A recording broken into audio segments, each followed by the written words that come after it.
J'espère que tu vas bien, bienvenue dans le Punchcast, le podcast business qui défonce. La semaine dernière, on a vu le phénomène des wanapreneurs et comment ça pouvait mal se passer pour eux, tout simplement parce qu'ils sont une cible facile pour des entrepreneurs peu scrupuleux, dont j'ai eu l'idée de les appeler les bullshitpreneurs pendant que j'étais en train de faire mon entraînement de karaté. Il y a dans les arts martiaux une source d'inspiration absolument incroyable dans l'entrepreneuriat et on va casser dans cet épisode une idée bien reçue qui est qu'il faut rester hyper focus pour réussir et au contraire je pense que c'est une erreur. Allez, sans plus attendre, on lance le jingle.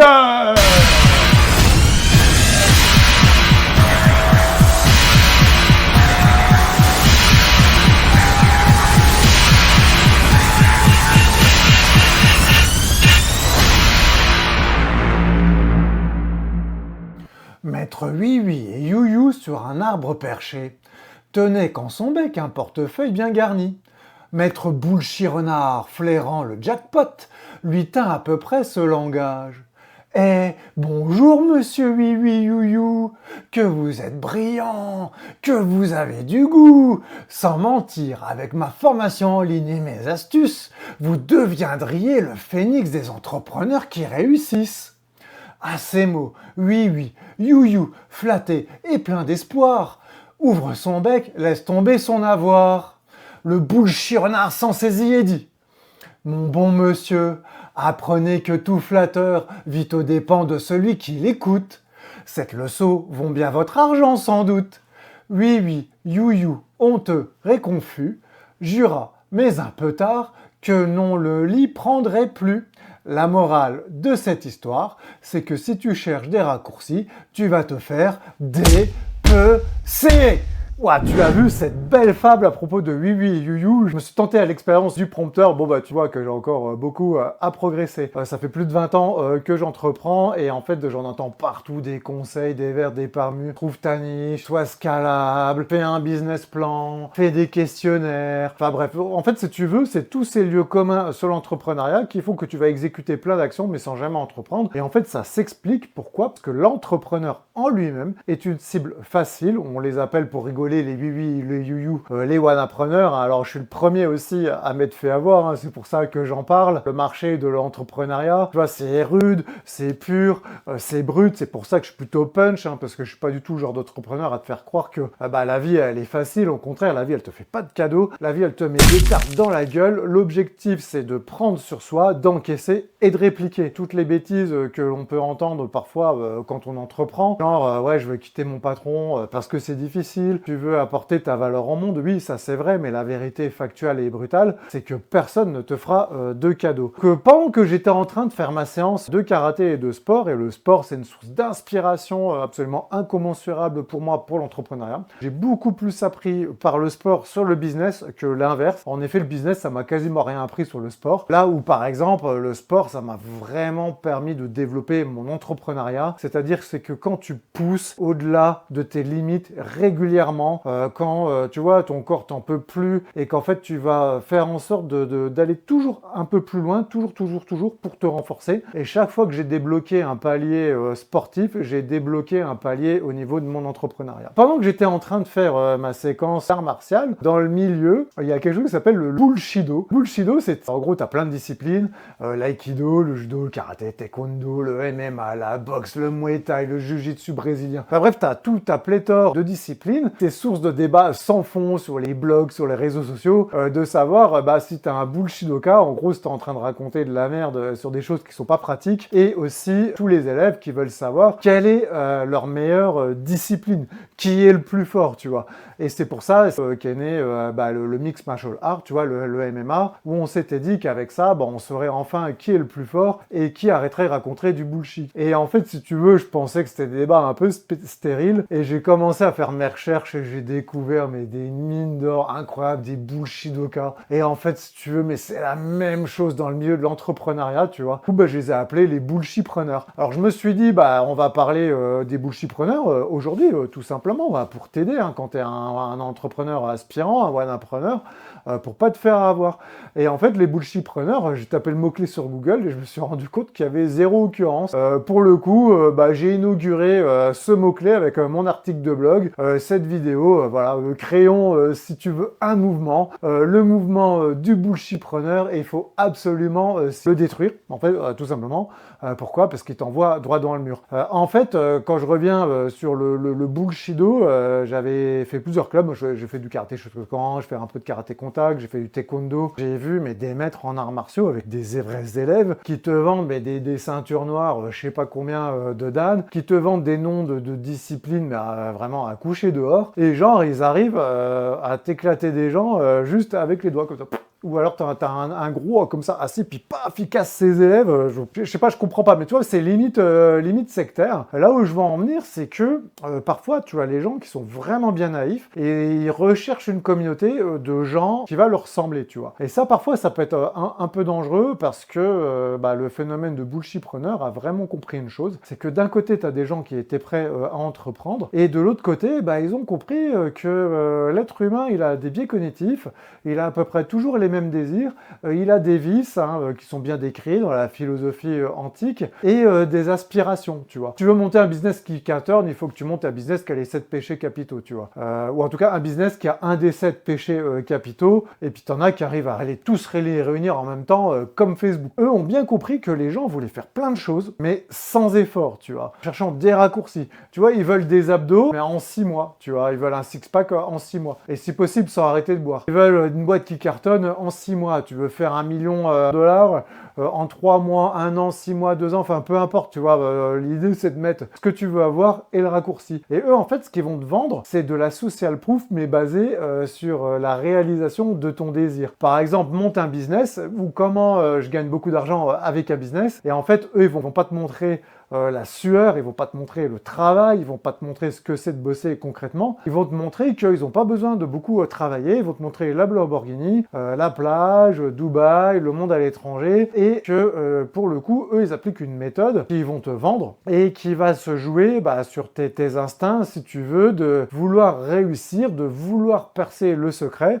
mais comme t'as pas le temps, du coup, il faut que tu le fasses en 6 mois. Bon, et entre nous, si tu penses que t'as pas le temps pour monter une boîte, c'est que t'as un peu une petite feignasse et que tu méritais un peu de te faire avoir, non? T'as certaines personnes qui sont passées maîtres dans l'art du bullshitpreneuriat, de créer des mytho-entreprises qui se nourrissent uniquement de la vente de formation, c'est-à-dire que le mec qui te dit qu'il a réussi et qui va te monter en plus des comptes Stripe qui vont être trafiqués ou parfois réels pour les meilleurs, eux ils vont réussir mais uniquement sur le fait de t'avoir vendu le truc, tu vois. Donc en fait c'est une boucle qui s'alimente et sur lequel le mec ne crée absolument pas de valeur, c'est-à-dire que en gros créer de la valeur en étant un bullshitpreneur et puis en te faisant croire qu'il réussit parce qu'il a une méthode et que la réussite n'est que la méthode, tu vois, ça c'est pas ma vision de l'entrepreneuriat et c'est pas comme ça que tu dois entreprendre. Quand tu entreprends, tu as une idée, tu as des convictions, tu la portes et tu vas monter, et tu vas construire un système, tu vas trouver des clients, tu vas apporter de la valeur à tes clients et tout ça, ça prend du temps,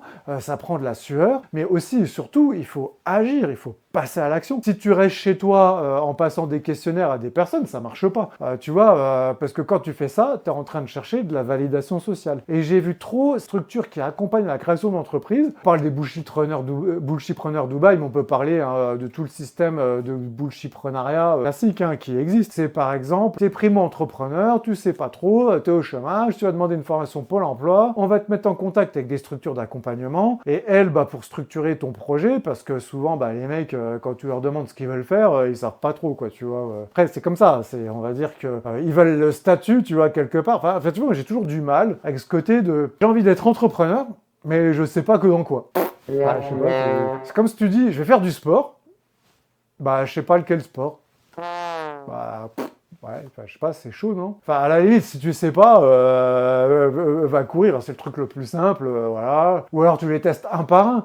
Mais là où je veux en venir, c'est que c'est pareil, tu vas pas tester tous les systèmes de boîte un par un. Par contre, ce qui est important, c'est surtout de pouvoir déjà tester une hypothèse, des projets. Et les bullshitpreneurs ont vraiment compris que tu as des gens qui cherchaient à avoir une vie de rêve, mais sans rien faire, tu vois. Et en fait, le truc, c'est que quelque part, tu es une cible facile. Alors, comment les détecter? En règle générale, c'est assez simple. C'est qu'il suffit de voir que eux, ils vont te vendre le résultat, tu vois. Ils vont te vendre dans la construction de l'entreprise le fait que tu seras libre, indépendant, mais en fait, ils vont pas te vendre le fait que c'est dur. Alors, en fait, tout simplement, parce que l'entrepreneuriat, crois-moi, bah, t'es dans la catégorie reine, si tu veux. Alors effectivement, le salariat, c'est une des pires manières de gagner de l'argent, mais l'entrepreneuriat, c'est la manière la plus difficile de gagner de l'argent. Donc tu vois, à un moment donné, il faut quand même peser dans la balance, quoi, tu vois. Ce qui est vraiment important, c'est de te dire, est-ce que le mec réussit des choses à côté. Tu vois, ça c'est un indice pour les détecter. Est-ce qu'il a réussi des choses à côté? C'est-à-dire, si je te vends des conseils, est-ce que j'ai des choses vérifiables qui marchent à côté? Est-ce que j'ai des choses qui ont marché à un moment? La seule problématique, c'est que quand tu prends des conseils d'entrepreneurs qui n'entreprennent plus à côté, il faut savoir que déjà réussir une boîte, c'est extrêmement difficile. En réussir plusieurs, c'est encore plus dur. Le monde évolue tellement vite, tu vois, que ce soit les méthodologies, les générations qui arrivent sur le marché, les technologies, les usages, que bah, probablement, tu vois, ce qui a eu marché il y a une vingtaine d'années, aujourd'hui, ça marche plus. Par contre, il reste des grands principes, fondamentaux, qui sont toujours les mêmes. Bah, d'ailleurs, bah, je te les donne, hein, principes fondamentaux en entrepreneuriat, t'as pas de clients, ça marche pas. Une idée, ça vaut que dalle. Donc en gros, il faut que tu testes le plus possible. Une étude de marché, c'est de la science-fiction.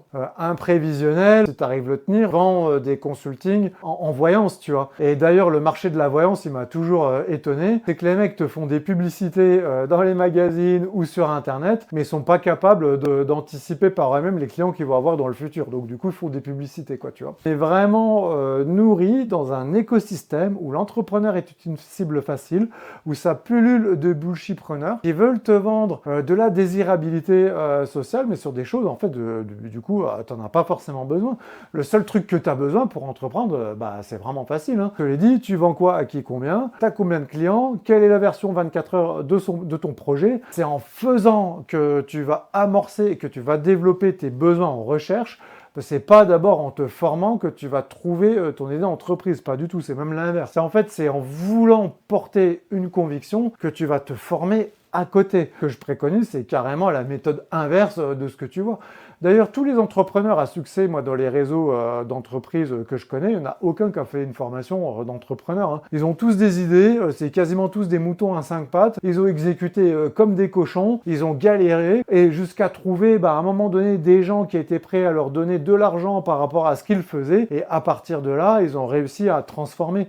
Mais c'est jamais, du coup, ah bah voilà, bah, mon persona, c'est celui-là, et je vais sur celui-là. Soit à la limite, ça c'est ton intuition, tu testes, mais en règle générale, c'est ta niche qui va plutôt te trouver. Enfin, c'est pas en règle générale, c'est ta niche qui va te trouver. Détecte bien les bullshitpreneurs. La seule question, c'est de savoir si, par exemple, tu leur enlèves la formation qu'ils te vendent, qu'est-ce qui reste de leur business. Tu vois, c'est notamment pour ça, et ça c'est le quart d'heure pub, que j'ai lancé mes Coaching Punch, parce qu'il y a beaucoup de gens qui sont hyper engagés, talentueux, ils n'ont juste pas le mindset, ils n'ont pas été accompagnés par les bonnes personnes, et il faut juste les débloquer étape par étape. Tu vois, ce que j'appelle les Coach Punch, tu vois, on va directement là où il faut aller. Sinon, bah, les autres, ils te vendent du rêve, ils vont te garder 2 ans, 3 ans, 4 ans dans le giron, ils vont te laisser faire croire que l'entrepreneuriat, c'est fait pour toi, et en fait, non. Là, l'entrepreneuriat, c'est un style de vie dans lequel tu dois tout aligner. Tu dois penser entrepreneur, tu dois manger entrepreneur, tu dois courir entrepreneur, j'allais dire, tu dois baiser entrepreneur. Tu vois ce que je veux dire? L'entrepreneuriat, c'est tu es investi d'une mission divine, inexplicable, sur lequel tu veux absolument diffuser ta valeur au monde, et sur lequel bah, c'est une route qui va durer des années. Voilà comment tu détectes les bullshit. Je t'ai mis les références dans mon article qui te permettra d'avoir tous les indicateurs. Ce sont des gens qui vont se baser sur la désirabilité et puis surtout ils vont la mettre en place. L'entrepreneuriat, et d'ailleurs ça a été vu d'un point de vue neurophysiologique, quand tu veux une récompense, tu vois, par exemple si tu fais du sport et que récompense en buvant de l'alcool, là c'est warning quoi. C'est que le meilleur moyen de réussir, c'est de donner l'identité de la personne que tu veux devenir dans 10 ans, dans 20 ans, dans 30 ans, de travailler tous les jours pour devenir cette personne, et le seul effort, c'est la réalisation de la tâche elle-même. Autrement dit, ton effort en tant qu'entrepreneur, c'est d'être en train d'entreprendre, c'est d'être en train de bosser avec de la sueur, du sang, des larmes. Évidemment, forcément, si je te dis ça comme ça, eh ben c'est pas vendeur. Bah oui, bien évidemment, c'est plus facile de dire, bah voilà, achète ma formation, toi devenir millionnaire en 6 mois si tu l'appliques. En réalité, il y a des très belles choses, tu vois. Si je fais l'analogie avec la vie c'est super beau, c'est un bébé, mais en vrai, t'as déjà vu ce que c'est un accouchement, mais c'est dégueulasse. Tu te demandes si ta femme, elle va revenir à l'état normal. Enfin, ton bébé est né au milieu de sang, de placenta, de résidus organiques. Enfin, un accouchement, c'est vraiment dégueulasse, quoi. Enfin, désolé si je te casse le truc. Heureusement, tu reviens à la normale et t'es super heureux quand t'as tes enfants. Et ben, l'entrepreneuriat, c'est pareil. C'est ton bébé. Il va te déchirer les tripes. Tu vas pisser du sang. Tu vas chier de la sueur. C'est ça, l'entrepreneuriat. Et en plus, quand tu vas réussir, il y a tellement de pièges. Tout le monde va essayer de te piéger à des étapes différentes. Là, je te parle que des étapes 1. Je te parle pas des étapes après, où parfois, t'as des mecs qui vont carrément comploter au milieu de tes entreprises, envoyés par tes concurrents ou pas, pour te désosser de l'intérieur, tu vois. Et là, on est qu'au début. Là, ce que je veux te vendre, c'est le côté spartiate de l'entrepreneuriat. C'est le côté, tu peux pas être un oui-oui, un you-you. C'est le côté, t'as une conviction, t'y vas, tu défonces, tu donnes tout à tes clients et tu te renforces sur le chemin. La pensée punch de la semaine, on te dit souvent qu'il faut rester hyper focus. Mais en fait, ça, je pense que c'est une connerie, ou plutôt que c'est mal interprété. C'est que il faut être focus, effectivement. Par contre, il faut pas être focus uniquement sur une seule chose. C'est-à-dire que si, par exemple, tu as ton entreprise et que tu restes sur ton domaine, tu vas te mettre des œillères, c'est ce qui s'appelle la tête dans le guidon. Tu vas pédaler comme ça, bam, tu vas te cracher. Pourquoi? Parce que tu n'auras pas vu autour de toi. Et c'est pour ça que tu as besoin soit de personnes qui t'aident à sortir de la tête dans le guidon, soit toi-même qui va te mettre des temps de focus pour te créer du défocus et sur lequel tu vas faire autre chose. Et si tu as la chance, comme moi, d'être passionné par plusieurs domaines, moi, mes domaines passion, c'est le gaming, l'e-sport, le jeu vidéo, l'entrepreneuriat, le développement personnel, la nutrition, la santé. Bon, et ça fait beaucoup de domaines, tu vas me dire. Mais en fait, ce qui se passe, c'est que tu les développes tous en même temps. J'ai vraiment cette vision d'approche holistique de l'entrepreneuriat. Je suis persuadé que tout joue sur tout, et en même temps, je le sais. C'est-à-dire qu'à un moment donné, quand je développais mes boîtes, ça s'est fait au détriment de mes relations sociales, ça s'est fait au détriment de ma famille, ça s'est fait au détriment du sport. Tout ça pour que quand arrive Covid, tu perds tout. Aujourd'hui, je reprends les connaissances que j'avais. J'ai développé, si tu veux, une philosophie de vie et je m'inspire, si tu veux, de la nutrition, du sport et même la manière dont je perçois l'entrepreneuriat. J'utilise ces principes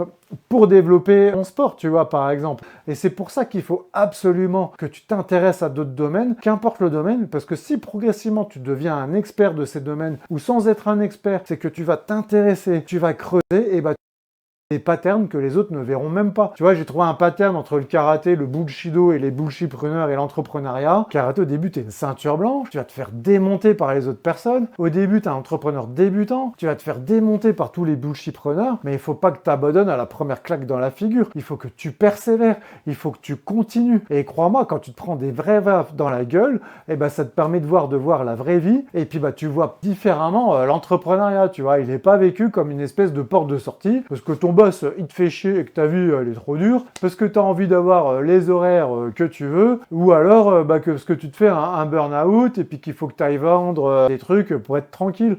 Alors crois-moi que si déjà c'est dur en salariat, alors laisse tomber en entrepreneuriat. L'entrepreneuriat c'est encore 1000 fois plus dur, quoi. Par contre, il y a une vérité, c'est que si au fond de toi, tu as l'impression de faire un bullshit job et que ta vie n'a pas de sens parce que tu exécutes ce job, probablement tu es un créateur quelque part, là où la société forcément n'a pas forcément valorisé parce que de par l'éducation de tes parents et de par la manière dont fonctionne l'être humain sur lequel on raisonne par imitation, tu vois, on apprend beaucoup par imitation, mais il y a eu un game changer dans les années 2000 avec l'arrivée d'Internet, c'est qu'aujourd'hui la connaissance elle est horizontale, elle est plus verticale et on peut voir ce qui se passe ailleurs. Effectivement, un déficit de sens, c'est que si au fond de toi-même tu as un créateur, forcément être salarié ça va être pire. Tu ne vas pas être en capacité d'exprimer ton plein talent. Par contre, ne va surtout pas sur cet échappatoire de croire que l'entrepreneuriat c'est facile. L'entrepreneuriat, il y a, comme j'aime le dire, rien de plus dur, mais il n'y a aussi rien de plus pur.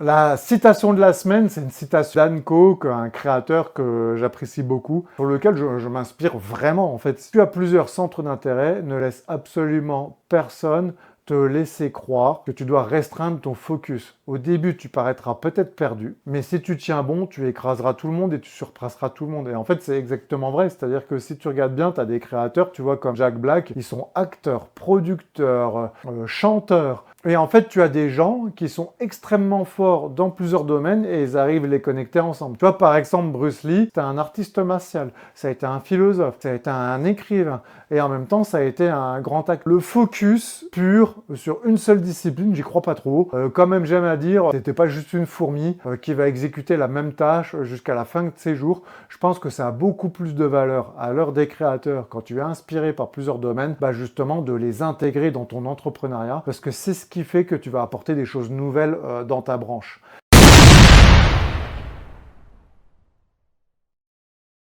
Cette semaine, j'ai envie d'introduire quelque chose de nouveau. On va l'appeler le Kiai de la semaine. Le Kiai de la semaine, c'est quoi? Bah alors le Kiai, c'est un cri guerrier issu du fond des tripes. Hein. Tu vois, pas juste le haut de la poitrine, c'est vraiment du fond des tripes. Où l'objectif en karaté, c'est en un coup de produire le coup le plus puissant au moment de l'impact. Il y a des moments de stress absolument intenses en entrepreneuriat. Et le fait de pouvoir utiliser ces principes animaux où tu vas te décharger, vraiment c'est ce qui te permet d'adapter ta souplesse, d'adapter ton stress et puis faire en sorte que ça te déstresse. Tu peux faire un exercice mental très simple. Alors par exemple, tu vas fermer les yeux, tu vas penser à tous les gens qui pensent que tu vas pas y arriver. Tu vas penser à toutes tes frustrations qui sont accumulées depuis ton temps. Tu penses à toi, ta petite voix qui est en train de te dire t'auto-saboter. L'objectif, c'est quand tu penses à toute cette frustration accumulée, ça va peut-être de dire en fait tu vas te concentrer comme ça, puis tu vas l'éclater en un coup et en même temps ça sera mon au revoir de la vidéo. On va se quitter sur le Kiai de la semaine. Tu me diras si ça te plaît dans les commentaires. Je lis tous les commentaires, tu t'abonnes, tu likes et on se retrouve à la semaine prochaine pour le nouveau Punch Kiai. Alors moi tu sais ce que je te dis ciao, on pense à la frustration. Voilà. Bon, en fait, c'était un peu plus net, on va faire plutôt allez, salut, à la semaine prochaine, ciao!